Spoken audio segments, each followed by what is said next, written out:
Hello दोस्तों, आइए हमारे व्रत कथा चैनल में आपका स्वागत है। मैं आपके लिए लेके आई हूँ एक गौ माता की कहानी। जय गौ माता। आपको हमारी कहानी पसंद आए तो लाइक शेयर कमेंट जरूर करना। एक नगर में एक ब्राह्मण और ब्राह्मणी रहते थे। ब्राह्मण और ब्राह्मणी के कोई भी संतान नहीं थी। तब ब्राह्मणी ने ब्राह्मण को बोला कि प्रभु, मेरे लिए कुछ ऐसा कार्य करो जिससे मेरा समय व्यतीत हो जावे, क्योंकि मेरे कोई संतान नहीं है। मुझे दिन और रात एक जैसी लगती है, मुझे कोई फर्क नहीं लगता है। तब ब्राह्मण ने कहा कि मैं सोच कर विचार कर तुम्हें बताऊंगा, मुझे थोड़ा समय दो। ब्राह्मण ऐसा सोचकर अपना कार्य करने लगा। दिन होते ही सूर्योदय से पहले उठ जाता था। अपने पूजा पाठ करके ब्राह्मण और ब्राह्मणी दोनों नदी स्नान करने जाते थे। स्नान ध्यान करके भगवान की पूजा पाठ करके मंदिर जाके अपने बस्ती में निकल जाता था। बस्ती में खाने के लिए झोला लेकर भीख मांगने जाता। दोनों पति पत्नी के लिए खाना मांग कर लाता और पति पत्नी आराम से खा पीकर सो जाते थे। एक दिन सोता हुआ ब्राह्मण सोच रहा था कि मेरी पत्नी के कहने का कारण क्या था। मैं उस कारण को समझ तो नहीं पाया हूँ, लेकिन उसे समय के लिए कह दिया है। अब समय तो बहुत बीत गया है। मैंने ब्राह्मणी को कोई उत्तर नहीं दिया है। ब्राह्मणी के लिए कुछ ऐसा खिलौना लाना चाहिए जिससे उनका समय व्यतीत हो जावे और उसका मन भी लग जावे। तब एक दिन ब्राह्मण उठकर वही उनका स्नान ध्यान कर पूजा पाठ कर उसी नगर की ओर चल पड़ा। नगर की ओर जा रहा था तो रास्ते में एक सुंदर सी गाय उसे दिखाई दी जो चारा चुग रही थी। तब उसने सोचा कि मैं इस गौ माता को अपने घर पर लेकर जाऊं, या किसी की हो तो वो लेने आ जाएंगे तो उसे क्या जवाब दूंगा। फिर भी उसने कुछ भी सोचा विचारा नहीं। उस गाय को लेकर ब्राह्मण घर पर आ गया। आकर ब्राह्मणी को आवाज़ लगाई, ब्राह्मणी बाहर आओ, तुम्हारे लिए कुछ लेकर आया हूँ। तब ब्राह्मणी ने सोचा कि मेरे लिए ब्राह्मण देवता क्या लेकर आए होंगे, भिक्षा लेकर आए होंगे तो रख देंगे। तो ब्राह्मणी ने कहा कि मेरे लिए भिक्षा लाए हो तो रख दो, बाद में खा लूँगा। तब ब्राह्मण ने कहा, नहीं प्रिय, बाहर तो आओ, मैं तुम्हारे लिए कुछ लाया हूँ जिसे तुम देखकर बहुत प्रसन्न हो जाओगी। ब्राह्मणी दौड़ी हुई बाहर आई तो गौ माता के साथ ब्राह्मण को देखा तो बहुत बहुत खुश हो गई। अंदर जाकर दीप ज्योति जलाकर अपने गौ माता की पूजा के लिए आगे आई। गौ माता की आरती उतार कर उसने अपने घर में गौ माता को बांध दिया। गौ माता की अच्छे से सेवा भाव करने लगी, पूजा पाठ करने लगी। नदी स्नान करके आके गौ माता की पूजा करती, तुलसी में जल चढ़ाती और बहुत पसंद से रहती थी। एक दिन ब्राह्मणी ने सोचा कि मेरी गाय दुबली हो जाएगी, मैं बाहर कुछ हरी भरी घास चराने के लिए गाय को लेकर जाती हूँ। गाय को लेकर ब्राह्मणी बाहर नगर में चराने के लिए निकली तो उसे सभी लोग देखते ही रह गए कि ऐसी गाय ब्राह्मणी कहाँ से लाई है, यह तो मेरी है। वो कहने लगे कि ये मेरी है। तब ब्राह्मणी ने कहा, नहीं, मेरे स्वामी मेरे लिए लेकर आए हैं, ये तो गाय मेरी ही है। ऐसा कहकर ब्राह्मणी ने अपनी गाय को लेकर घर पर आ गई। आकर गाय के लिए सुंदर सा कुटिया बनाई। सुंदर सी कुटिया बनाकर उसके चारों तरफ फूलों की माला से सजा दी। फूलों की माला से कुटिया को सजाकर अपनी गाय को उसमें बांध दिया। रोज रोज वन में जाकर गाय को चरा के लाके उसी कुटिया में बांध देती। झोपड़ी गाय को बहुत प्यारी लगी। झोपड़ी में देखकर गाय बहुत बहुत पसंद रहती थी और ब्राह्मणी भी। ब्राह्मणी और ब्राह्मण और गाय तीनों बहुत प्रसन्न रहने लगे। एक दिन ब्राह्मण ने सोचा कि मैं तो भीख मांग मांग कर लाता हूँ और मेरी पत्नी गाय को चराने के लिए वन में जाती हैं। गाय चराकर लेकर आकर हम पति पत्नी भीख मांग कर क्यों खाते हैं, ये बुरी बात है। मैं तो कुछ काम धंधा करने के लिए प्रदेश में चला जाता हूँ। घर पर ब्राह्मणी के लिए तो गाय हैं, उसी से उनका समय बीत जाएगा। तब ब्राह्मणी को बोला तो ब्राह्मणी बहुत प्रसन्न हो गई कि हाँ, अब तो अपन तीन हो गए हैं खाने वाले, तो अपने लिए कुछ धन पैसा तो चाहिए ही। ब्राह्मणी ने आज्ञा दी और ब्राह्मण कुछ धन कमाने के लिए प्रदेश में चला गया। ब्राह्मणी अपनी गाय को लेकर वही वन में चराने जाती और घर पे आकर आनंद से सो जाती। कुछ फल फ्रूट खाकर आकर ब्राह्मणी सो जाती थी। कुछ खाने की इच्छा नहीं थी। तब नगरवासियों ने सोचा कि ब्राह्मण बहुत दिन से भिक्षा लेने के लिए नहीं आ रहे हैं, तो अपना दान कैसे होगा। ब्राह्मणी के घर पर भिक्षा देने के लिए कुछ लोग गए तो देखा कि ब्राह्मणी के घर तो एक सुंदर सी झोंपड़ी बनाकर रखी है, उसमें सुंदर सी गाय सजी हुई है और झोंपड़ी इसी तरह सजा रखी है कि जैसे किसी महापुरुष के लिए सजाई हैं। और मंदिर में भगवान भी सजने इतने नहीं सजे जाते हैं जैसी उनकी झोपड़ी सजा कर रखी है। गांववासी देखकर बहुत हैरान हो गए और घर पे ब्राह्मणी न मिलने पर फिर एक एक कर आने लगे। तब ब्राह्मणी वन से आते हुए देखा तो उनके बाहर भोजन की थालियों की लाइन लगी हुई थी। तब ब्राह्मणी ने कहा कि ये मेरे घर पर भोजन इतना कौन रख कर गया है, किसी भोजन के हाथ नहीं लगाऊंगा, क्योंकि मैंने प्रण लिया है कि अब कमा कर ही खाएंगे। भीख मांग कर खाने में ऐसा वो नहीं है जैसा अपने कमा कर खाने में आनंद है। ब्राह्मण को कुछ ही दिन बाद ब्राह्मण घर पर लौट गया, बहुत सारा धन कमा कर लाया। तब ब्राह्मणी ने सोचा कि मेरी गाय के लिए कुछ सोने का हार बनवा देती हूँ। ब्राह्मण कमा कर लाया, जो पैसा ब्राह्मणी को दिया, ब्राह्मणी जाकर सोनी के घर से हार बना कर लाई, अपनी गाय को पहनाया तो फिर गाय बहुत सुंदर सी लगने लगी। तब उसने सोचा कि मैं पाँव में पायल भी बनवा के लाती हूँ, मेरी गाय बहुत सुंदर लगेगी।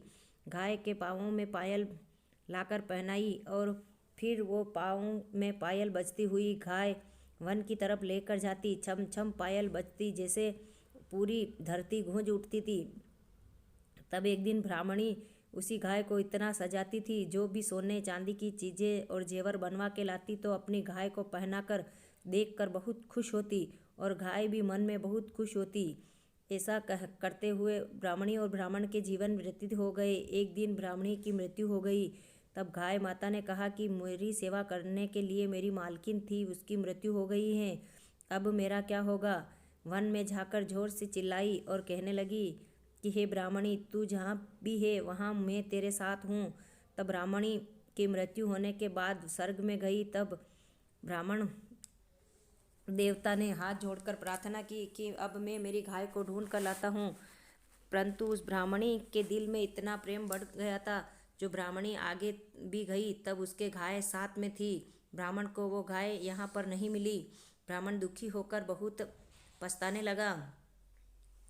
ब्राह्मणी की मृत्यु हुई तो स्वर्ग में जाने के बाद भगवान ने उससे पूछा कि ब्राह्मणी, तेने जीवन में क्या क्या किया है, क्या जग तप धर्म पन व्रत क्या किया है जिसका पुण्य तुम्हें यहाँ मिलेगा। तब ब्राह्मणी ने कहा कि मैंने भगवान कुछ भी नहीं किया। भगवान ने कहा है कि तुमने जैसे कर्म किए हैं जैसे उस वैतरणी नदी में तुम्हें मिल जाएंगे। जाओ, यमदूतों को कहा कि इन्हें लेकर जाओ कि उस वैतरणी नदी से पार करनी है। तब यमदूत उसे वैतरणी नदी के पास लेकर गए तो वहाँ पर जाकर उसे देखा कि वहाँ तो खून और कीड़े कंजर सभी उसी वैतरणी नदी में भरे हुए थे। उसे कोई रास्ता दिखाई नहीं दे रहा था। जैसे जिसके कर्म हैं वैसे उस वैतरणी नदी को पार करना है। तब तो ब्राह्मणी घबरा गई और कहने लगी कि मैं ये वैतरणी नदी कैसे पार करूँगी। गौ माता को कहा कि इसी जीवन में तो मैं इससे गौ माता की सेवा करती, वही अच्छा था, मुझे इस वैतरणी नदी में लाकर क्यों डूबो कर मरना होगा। तब गौ माता आकर उस वैतरणी नदी के पास खड़ी हो गई और कहा कि हे मालकिन, तुम क्यों घबराती हो, मेरी पूंछ पकड़कर इस वैतरणी नदी को पार कर दो, मैं तुम्हें इस वैतरणी नदी के पार कराने के लिए ही तो आई हूँ। गौ माता की पूंछ पकड़कर ब्राह्मणी वैतरणी नदी पार कर ली और आगे को जा बढ़ी। आगे गई तो फिर वही यमदूत वहाँ पर खड़े हुए थे। फिर से पूछा कि तुम वैतरणी नदी पार करके आई हो, तुमने अगले जन्म में ऐसा क्या व्रत पुण्य किया है जिससे तुमने ये वैतरणी नदी आसानी से पार कर ली है। उसने ब्राह्मणी ने फिर हंस के कहा कि मैंने तो कोई ऐसा व्रत धर्म ध्यान नहीं किया है जिसने मैंने वैतरणी नदी पार की है। मेरी गौ माता है जो मेरे जीवन में मेरी सहेली बनकर थी, मैं उसी से हमारा समय व्यतीत करती थी।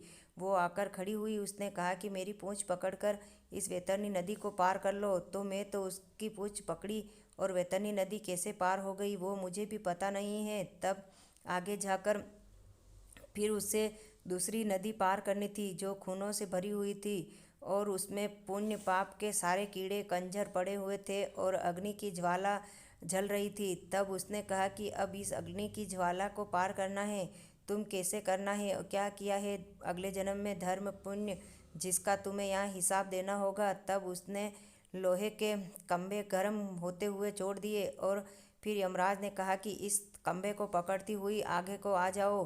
तब उसने कहा कि मैंने तो इस लोहे के खंभे गर्म पकड़ने के लिए तो मेरे हाथ जल जाएंगे, इसी से तो मैं अपनी गाय की रस्सी पकड़ के वन में चराती थी, वो ही अच्छा था, मुझे यहाँ लाकर क्यों डुबाया।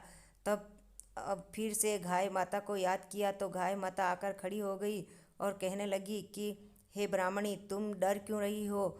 इस अग्नि की ज्वाला को तो एक आसानी से पार कर लोगी। तुम मेरी पूंछ पकड़ लो। अग्नि की ज्वाला और कीड़े कंजर वाली नदी को तो तुम ऐसे ही पार कर लो। मेरी पूंछ पकड़ लो। पूंछ पकड़कर उसी पार हो गई। ब्राह्मणी को पता ही नहीं चला। तब फिर वहां जाकर यमदूत बोले कि तुमने ऐसा क्या किया है जिससे तुम ये नदी भी पार कर कर आ गई हो? तब हाथ जोड़कर उसने उसके प्रश्न का उत्तर दिया कि मैंने तो कुछ भी नहीं किया है। मेरी तो एक गौ माता थी, उसकी सेवा भाव करती थी और उसे हरी घास खिलाने के लिए वन में लेकर जाती थी, और मुझे आगे कुछ पता नहीं है। मैं फल फूल तोड़ कर खा लेती थी। मेरे ब्राह्मण भीख मांग कर लाते थे, वो भी छोड़ दिया, और कमा के लाकर हम पति पत्नी खा लेते थे, और गौ माता को वन में चरा कर घर पर ले आती और आनंद से रहते थे। हम आनंद से रह रहे थे तो हमें यहाँ क्यों बुला लिया? तो मेरे पति देव वहाँ पर अकेले हो गए हैं। हम तो गौ माता के साथ खुश थे।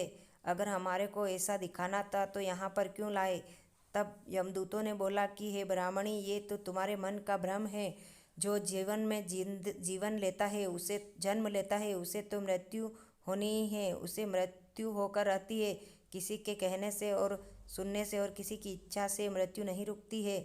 और जैसे कर्म करते हैं वैसे फल उसे यहाँ आकर भोगने पड़ते हैं। अगर तुमने गौ माता की सच्चे मन से सेवा की है तो गौ माता ने तुम्हारी वैतरणी नदी भी पार कर दी और अग्नि की ज्वाला वाली नदी भी पार कर दी है। तुम सच्चे दिल वाली हो और सच्ची भक्त हो, इसीलिए तुम्हें स्वर्ग में भगवान ने बुलाया है।